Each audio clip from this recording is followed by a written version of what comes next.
4 قانون کثیف تو این دنیا وجود داره که چه بخوای و چه نخوای باید بپذیری. 1.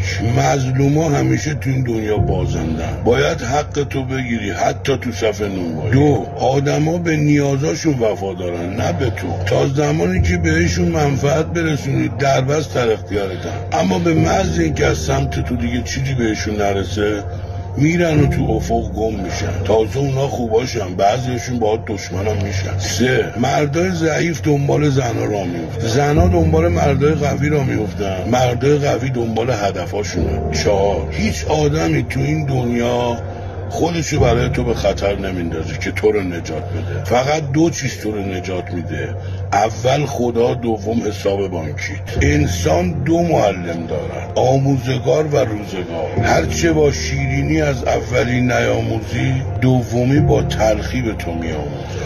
اگه وجدانتو بفروشی دنیا رو میتونی بخری، ولی بعدش خودت دوزارم نمیارزی.